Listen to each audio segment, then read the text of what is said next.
mentadaburi Al-Quran. Kemudian yang kelima, selain mentadaburi, maka Ahlussunnah wal Jamaah adalah mentadakuri. Tadakur, tadabur itu merenungi. Kalau tadakur mengambil pelajaran, khususnya hal dan haram, khususnya masalah hukum hal dan haram, namanya tadakur. Keenam adalah tahalluk. Karena orang-orang yang mentadakuri ini itu tahalluk, berakhlak. Sebelum itu mereka mentadarusi tadarus. Apa bedanya tadarus dengan tadakur, dengan tadabur? Kalau tadabur merenungi, kalau tadakur mengambil hal dan haramnya. Kalau tadarus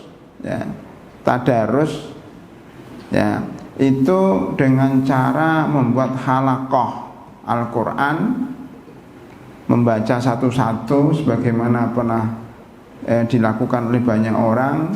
Tetapi bukan hanya membaca halaqah kemudian membaca. Jadi biasanya halaqah itu lingkaran, membuat lingkaran. Ya, di sini ada ustadznya, ada syekhnya, murid-muridnya di sini. Ini cocok untuk dilakukan oleh murid-murid tahfidzul Quran. Gurunya di tengah, murid-muridnya melingkar, bukan berceceran. Ya, kadang ada di beberapa tempat tahfidzul Quran gurunya duduk sendiri, murid-muridnya berseberangan, bertebaran, ya, membaca Al-Quran menghafal entah di mana. Yang paling baik adalah gurunya duduk di tengah, kemudian muridnya melingkar. Itu namanya halaqah, tahalluk atau tadarrus, ya, tadarrus. Yang ketujuh adalah dengan tahalluk. Tahalluk dari kata-kata akhlak.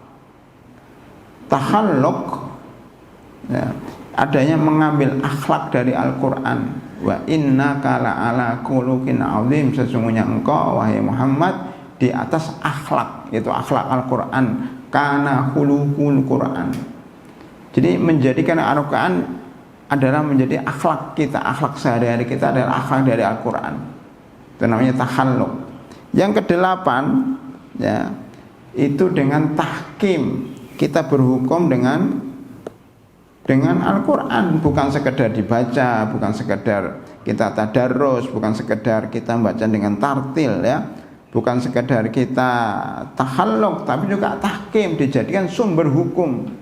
Kita berhukum dengan hukum Al-Quran, ya, diterapkan dalam kehidupan sehari-hari. Undang-undang itu inspirasinya dari Al-Quran, karena Al-Quran itu juga isinya tentang hukum-hukum yang bisa memperbaiki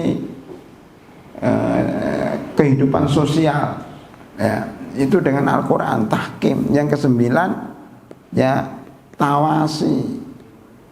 Tawasi maksudnya saling berwasiat. Wa tawasau bil haqqi wa tawasau bis sabri.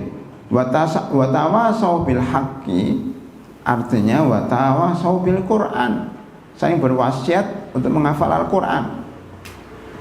Ya, pada pagi hari sebenarnya ada di beberapa tempat kemarin mengundang, ya, masjid baru mau meresmikan rumah tahfidz.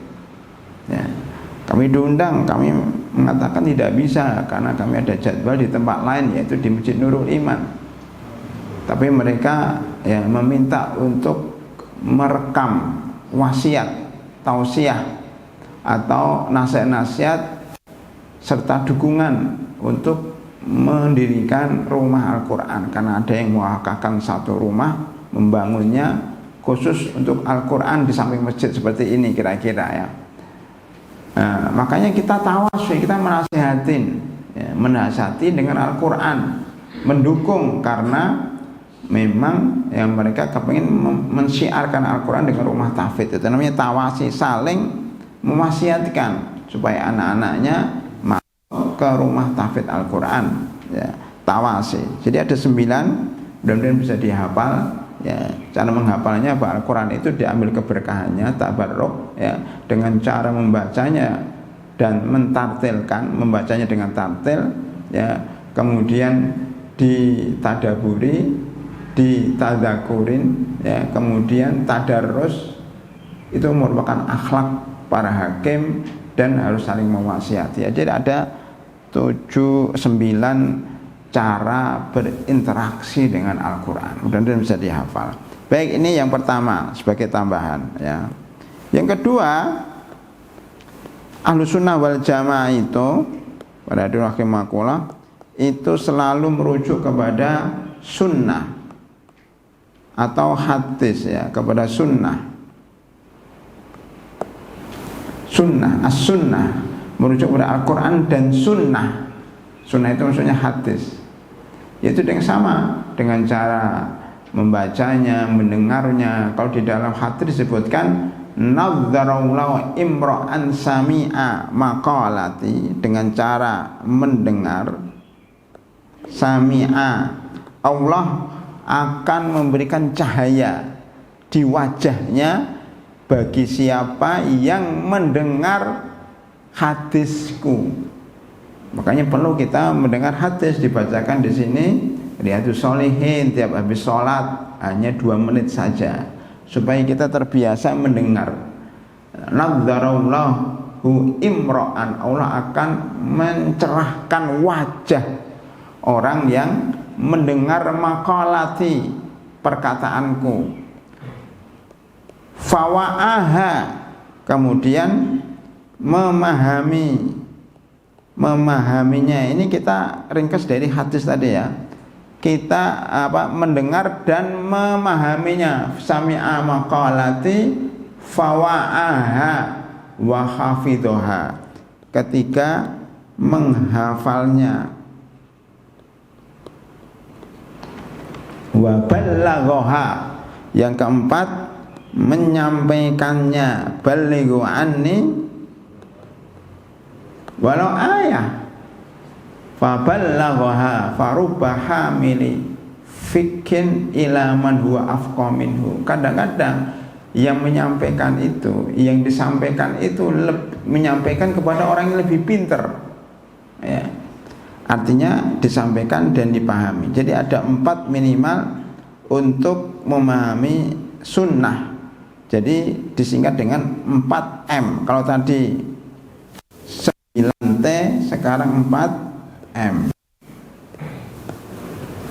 Kesimpulannya dari hadis ya, Allah akan memberikan wajah yang cerah atau mencerahkan wajah seseorang yang satu mendengar sami'a maqalati, mendengar perkataanku, fawa'aha, memahaminya, kemudian wahafidhoha, kemudian menghafalnya, yang ketiga menyampaikannya. Balighu anni walau ayat.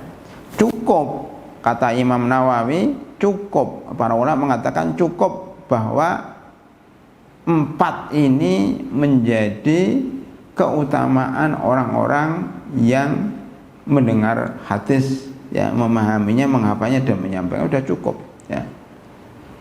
Makanya hidup kita akan berkah kalau kita berinteraksi dengan Al-Quran dengan cara 7T dan berinteraksi dengan sunnah dengan cara 4M.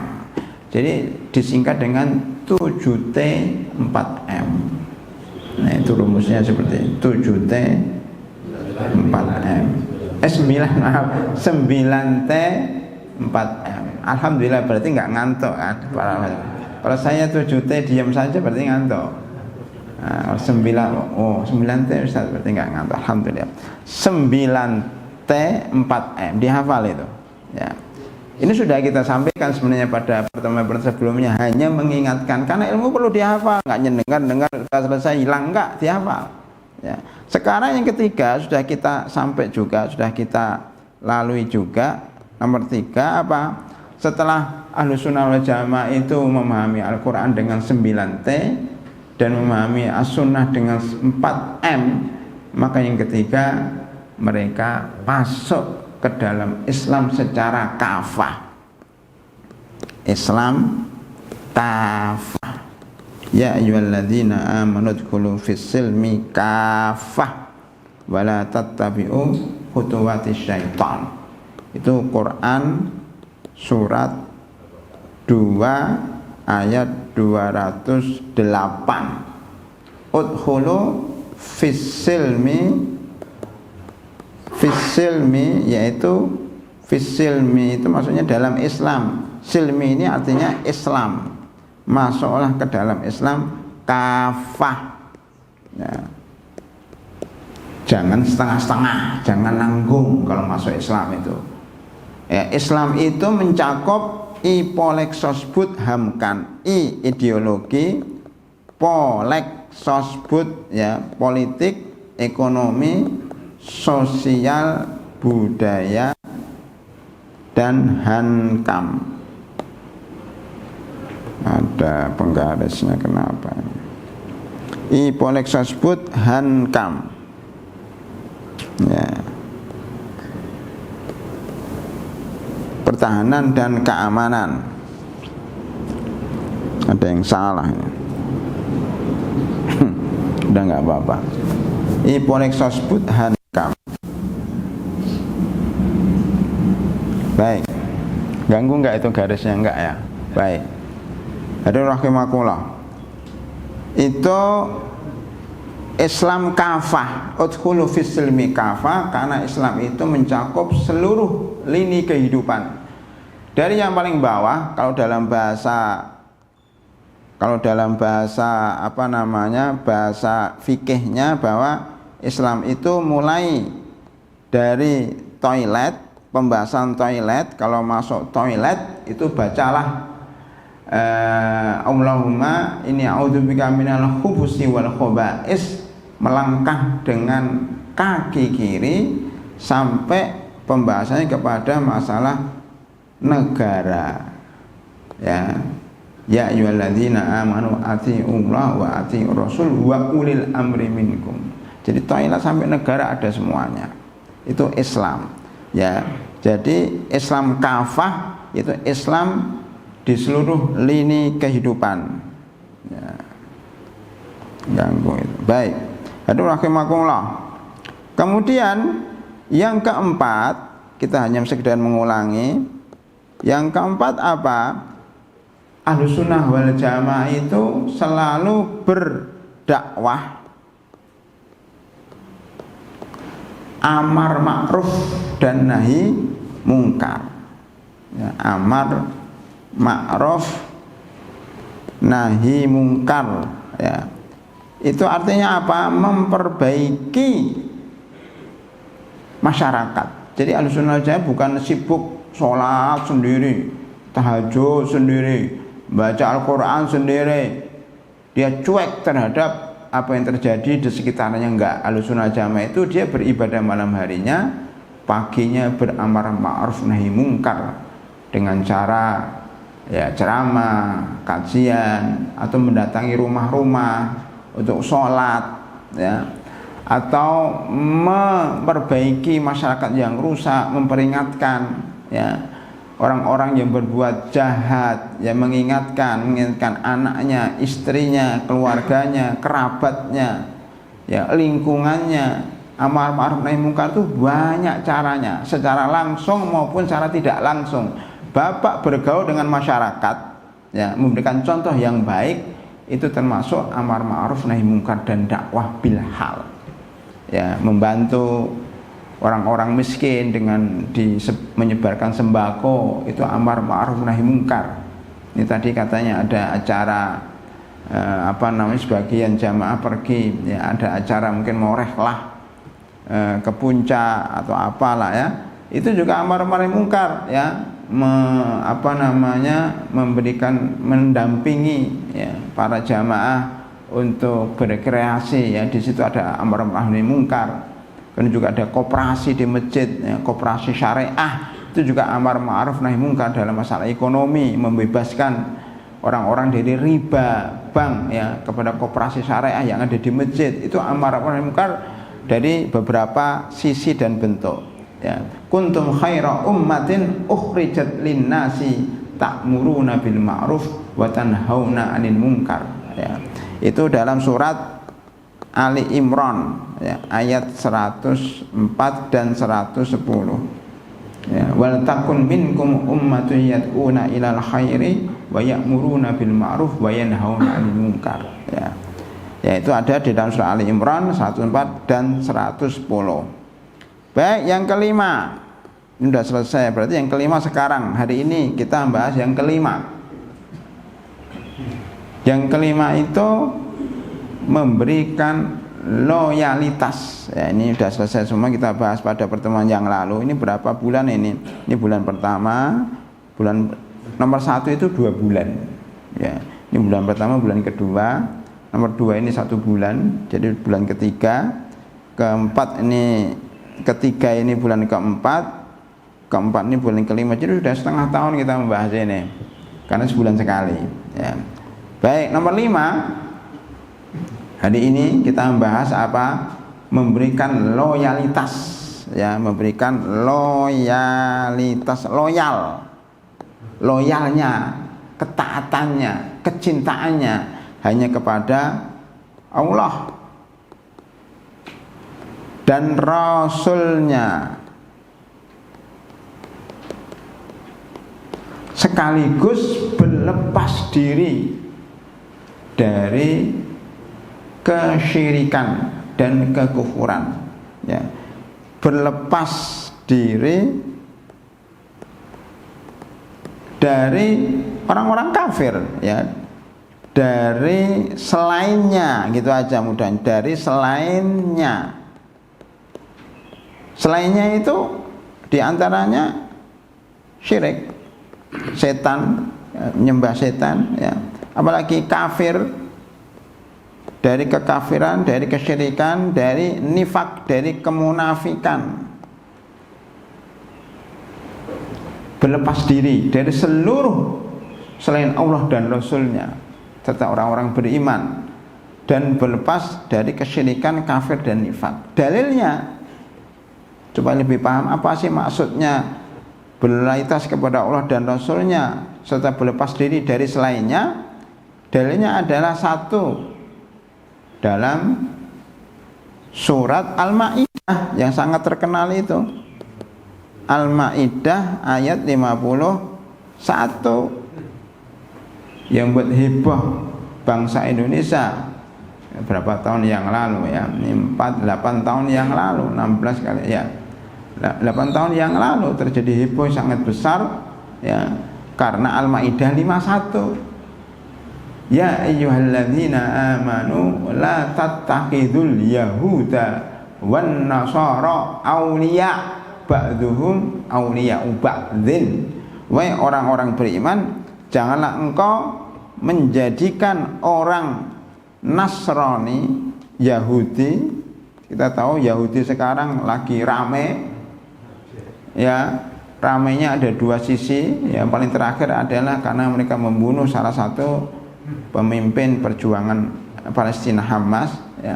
Tapi sebelumnya yang lebih heboh lagi adalah karena sebagian umat Islam yang diwakili oleh 5 oknum bermesraan dengan Yahudi, dengan Israel.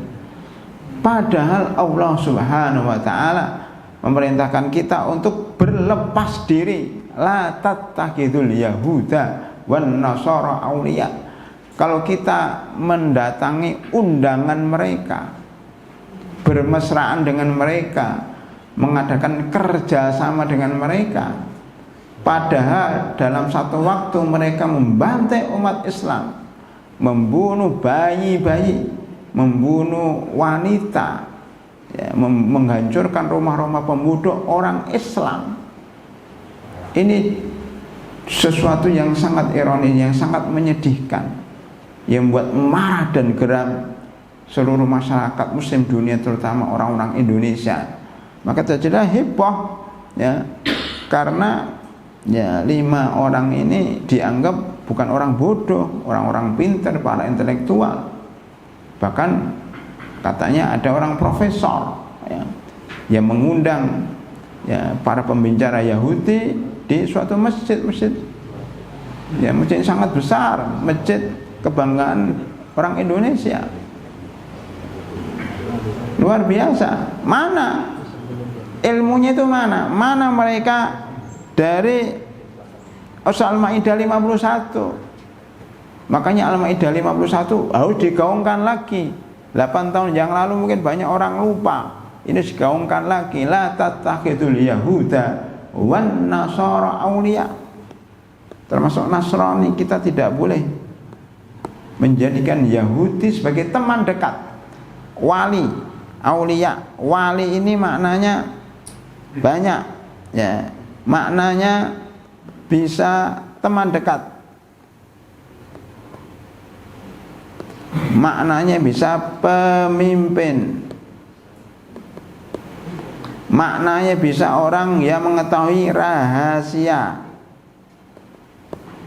Nggak boleh kita sampaikan rahasia-rahasia umat Islam kepada orang Yahudi dan Nasrani. Tidak boleh kita jadikan orang Yahudi dan Nasrani sebagai pemimpin apapun juga, baik pemimpin negara, pemimpin ya wilayah dan sebagainya. Kenapa? Karena ada larangan. Apalagi kalau jadi teman dekat, ya sebagaimana diwakilkan oleh lima oknum tersebut, teman dekat. Teman dekat itu teman yang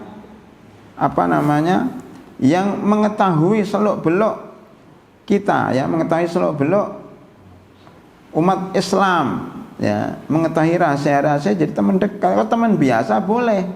Kan di sini ada teman dekat, ya, teman dekat. Ya, kita katakan teman dekat. Bukan teman biasa. Kalau teman biasa nggak apa-apa. Saya punya teman orang Yahudi, oke.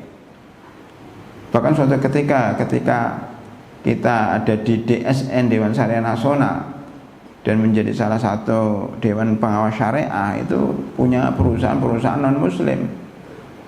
Itu mereka dekat dengan kita. Teman, ya, teman yang kita ajak ngobrol dalam soal bisnis, bukan teman dekat yang akrab, yang seluruh rahasia kita berikan, bukan.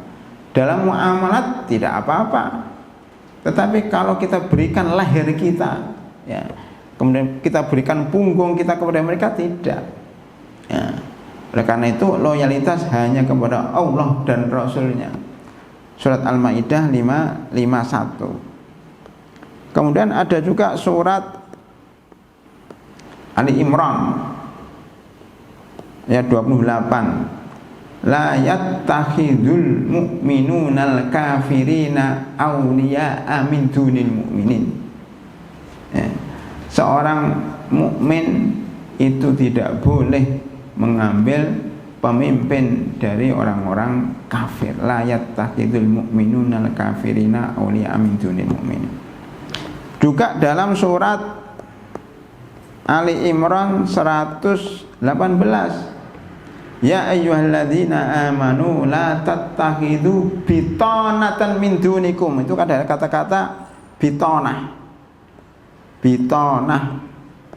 bitanatan min dunikum. Teman-teman adik-adik yang menghafal Al-Quran itu juga harus paham isi Al-Quran, bukan sekedar menghafal tapi paham mana-mana ayat-ayat yang menunjukkan larangan mengambil teman dekat dari orang kafir. Apa makna bitanah di sini? Janganlah, jadi tadi makna wali, di sini ada makna wali. Ya ayyuhalladzina amanu tattakhidhu al-yahuda wan nasara auliya. Jadi wali menjadi auliya. Itu artinya sudah saya jelaskan tadi, teman dekat, pemimpin yang megang rahasia. Sekarang bitanah. Bitanah itu apa? Ya ayyuhalladzina amanu la tattakhidhu bitanatan min dunikum. Janganlah engkau menjadikan orang-orang selain orang beriman bitanah. Itu kalau dalam bahasa Amiyah, orang Mesir atau orang Arab, bitanah itu biton itu selimut, batoniyah, selimut, ya, selimut itu maksudnya sesuatu yang nempel dalam diri kita, yang paling dekat dengan kulit kita. Artinya bitonah itu orang yang mengetahui rahasia diri kita, seperti selimut yang mengetahui seluruh badan kita, selimut bitonah. Janganlah engkau menjadikan bitonah ya sekretaris pribadi. Nah, orang-orang Islam yang menjadikan sekretaris pribadi dari non muslim itu biasanya tidak dapat taufik dari Allah SWT. Apalagi kalau dia pejabat. Zaman dulu pernah ada beberapa umarok, beberapa pemimpin Islam yang menjadikan non muslim jadi sekretaris. Itu pernah ditegur oleh Umar bin Khattab, bahkan nggak boleh masuk masjid waktu itu ya. Artinya apa? Larangan menjadikan sebagian dari orang-orang non muslim atau menjadikan orang-orang non muslim sebagai bitonah, sekretaris pribadi orang-orang yang mengetahui rahasia umat Islam. La tattakhidhu bitonatan min dunikum la ya'lunakum khabala waddu ma'anittum qad badatil baghdha'u min afwahihim wa ma tukhfi sudurum akbar. Dijelaskan dalam surat Ali Imran 118 itu, karena mereka selalu menginginkan kerapuhan dalam diri kalian, menginginkan kecelakaan dalam diri kalian ya. Itu pada hari akhirnya, dan apa yang ada dalam diri mereka, kadang-kadang mereka ngomong sesuatu yang menunjukkan mereka benci sama kalian, bahkan dalam hati mereka lebih benci lagi. Surat Ali Imran 118, banyak sekali dalilnya. Tadi surat Al-Maidah 51, Ali Imran 28, Ali Imran 118 ya. Kemudian surat An-Nisa 144 ya. Ya ayyuhalladzina amanu la tattakhidul kafirina awliya min dunil mu'minin. Hampir sama isinya, tapi ini sekedar menjelaskan betapa banyak Al-Qur'an menjelaskan tentang larangan mengambil pemimpin dan teman dekat selain dari orang beriman. Karena loyal kita hanya kepada Allah dan Rasulnya serta orang-orang beriman. Innama waliyukumullahu wa rasuluhu wa innama waliyukumullahu alladzina amanu alladzina yuqimuna shalah wa yu'tuna zakah wa hum raqiun ya. Wali-wali kalian itu adalah Allah dan Rasulnya serta orang beriman. Pemimpin kita itu hanya 3 itu, Allah, Rasulnya dan orang-orang beriman ya. Baik, pada rahimakumullah ya. Itu diantara ayat-ayat yang melarang kita untuk memberikan loyalitas kepada selain Allah dan Rasulnya. Sekarang ada masalah. Masalahnya apa? Boleh enggak kita memberikan loyalitas kepada kelompok tertentu? Maka di sini syarat 3 syarat seorang mukmin ya